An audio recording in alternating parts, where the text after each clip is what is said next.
আল্লাহর পয়গম্বর মুসা আলাইহিস সালাম তুর পাহাড়ে যায়, পথিমধ্যে তিন রাস্তার মোড়ের ভিতরে হাত নাই পা নাই একটা বডি তিন রাস্তার মোড়ের ভিতরে পড়ে আছে।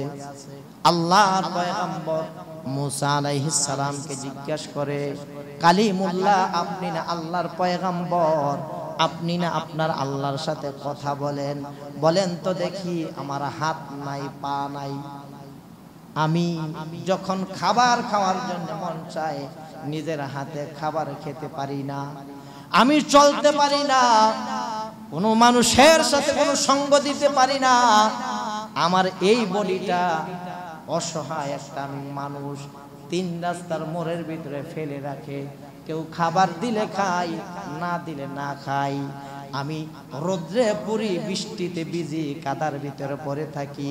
পয়গম্বর মুসা, আপনি না কালিমুল্লাহ, আপনি না আপনার আল্লাহর সাথে কথা বলেন।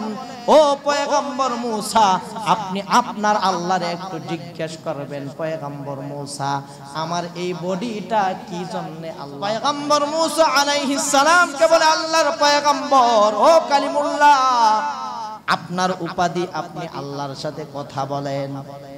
আমার সম্পদ আল্লাহ তাআলা এত বরকত দিয়েছে, সম্পদ শুধু বাড়তে বাড়তে অনেক সম্পদ হইতেছে, এত সম্পদ আমার ভালো লাগে না, সম্পদ কমবে কি করলে? আপনি না আল্লাহর সাথে কথা বলেন, কথা বলার ফাঁকে দিয়ে আপনি আল্লাহর একটু জিজ্ঞেস করবেন আমার সম্পদ কিভাবে কমে। জোরে জোরে বলি সুবহানাল্লাহ। এমনই ভাবে একটা মহিলার সঙ্গে পয়গম্বর মুসা আলাইহিস সালামের সাথে দেখা হইলে আল্লাহর পয়গম্বর মুসা আলাইহিস সালামকে বলে, ও কালিমুল্লাহ, আপনি না আল্লাহর সাথে কথা বলেন, আপনার আল্লাহর একটু জিজ্ঞাসা কইরেন আমার যে জীর্ণ শীর্ণ একটি ঘর, বাচ্চা কাচ্চা নিয়ে আমি চলাফেরা করতে অনেক কষ্ট হয়, আমি কেন এই হালাতে আছে একটু জিজ্ঞেস করেন। অনেক মানুষের তো অনেক ধন সম্পদ দেয়, আমারে কেন আল্লাহ এই হালাতে রাখছে? আল্লাহর পয়গম্বর মুসা আলাইহিস সালাম তুর পাহাড়ে যায়, পথিমধ্যে তিন রাস্তার মোড়ের ভিতরে হাত নাই পা নাই একটা বডি তিন রাস্তার মোড়ের ভিতরে পড়ে আছে।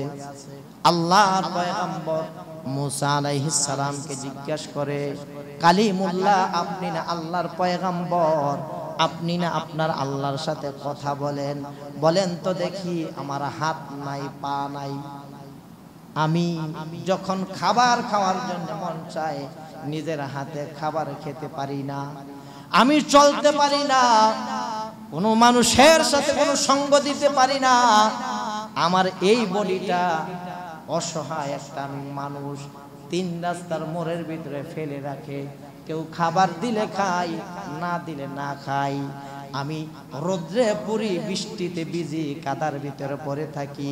পয়গম্বর মুসা, আপনি না কালিমুল্লাহ, আপনি না আপনার আল্লাহর সাথে কথা বলেন।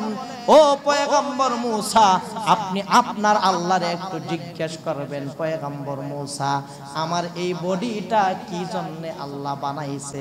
আমার ভাইয়েরা বাবারা, শুকরিয়া আদায় করলে কি লাভ, আল্লাহর গোলামি করলে কি লাভ? পয়গম্বর মুসা আলাইহিস সালাম প্রথম ব্যক্তি সম্পর্কে জিজ্ঞেস করলো, এত সম্পদ কিভাবে কমবে এটা আপনি বলেন আল্লাহ। জিজ্ঞেস করার পর ওই আল্লাহ তাআলা মুসা পয়গম্বরকে বলে, ওই ব্যক্তিকে বলবা না শুকরিয়া আদায় করতে, যাকাত না দিতে, অর্থাৎ এক কথায় আমার নাফরমানি করলে আস্তে আস্তে সম্পদ কমে যাবে। দুই নম্বর ব্যক্তির কথা জিজ্ঞেস করার পর বলে, এই লোকটাকে জিজ্ঞেস করবা, এই লোকটাকে গিয়ে বলবা আল্লাহর শুকরিয়া আদায় করলে, যে যেই হালাতে থাকে আল্লাহর শুকরিয়া আদায় করলে আল্লাহ সম্পদ বাড়ায় দেয়, গরিব আছে শুকরিয়া আদায় করলে আল্লাহ সম্পদ বাড়ায় দিবে, ধনী বানাইবে। তৃতীয় ব্যক্তিটা সম্পর্কে জিজ্ঞেস করলো, আল্লাহ গো, একটা বডি অসহায় অবস্থায় তিন রাস্তার মোড়ের ভিতরে পড়ে থাকে, কেউ দিলে খায়, না দিলে না খায়, বৃষ্টিতে ভিজে রোদ্রে পুড়ে কাদার ভিতরে পড়ে থাকে, হাঁটতে পারে না, চলতে পারে না, একটা বডি। আমার জিজ্ঞেস করছে কত মানুষের কত কাজ জাতের কাজের জন্য আল্লাহ তুমি বানাইছে, এই বডিটারে আমি তুমি কি কাজে বানাইছো এটা জিজ্ঞেস করছে। আল্লাহ পাক রব্বুল আলামিন বলে বিভিন্ন মানুষের আমি বিভিন্ন কাজের জন্য বানাইছি, বিভিন্ন মানুষের বিভিন্ন কাজের জন্য বানাইছি। এ পয়গম্বর মূসা জানোনি আমি আল্লাহর কৌশল, আমি আল্লাহর হিকমত, মানুষের বুঝার ব্রেন নাই, আমি আল্লাহর সব হিকমত মানুষ বুঝতে পারে না এমন ব্রেন আমি সবারে দেই নাই, আমি আল্লাহ তাআলা এই বুঝ ব্যবস্থা সবারে দেই নাই। এই যে 3.5 হাত বডিটা রাস্তার মাঝে পড়ে থাকে, হাত নাই পা নাই, বৃষ্টিতে ভিজে রোদ্রে পুড়ে, কেন বানাইছি জানোনি? বিভিন্ন মানুষের বিভিন্ন কাজের জন্য বানাইছি। আর এই 3.5 হাত ভাঙ্গা চূড়া বডিটা আমি আমার আল্লাহর কাজের জন্য বানাইছি। খলিলুল্লাহ, খলিল কালিমুল্লাহ পয়গম্বর মূসা আলাইহিস সালাম বলে আল্লাহ তোমার কাজের জন্য কেমনে আবার বান্দা বানাইছো? তুমি তো বড় রব, তোমার কাজের জন্য তুমি নিজেই তো যথেষ্ট, আবার তুমি কেন এই অসহায় বডিটা তোমার কাজে লাগাইবা? পয়গম্বর মূসা আলাইহিস সালামের কাছে ওই আল্লাহ তাআলা রব্বুল আলামিন বলতেছে যে জাহান্নামের ভিতরে একটি ছিদ্র আছে, এই অসহায় বডিটা আমি জাহান্নামের ছিদ্র বন্ধ করার জন্য বানিয়েছি। জোরে জোরে বলুন সুবহানাল্লাহ।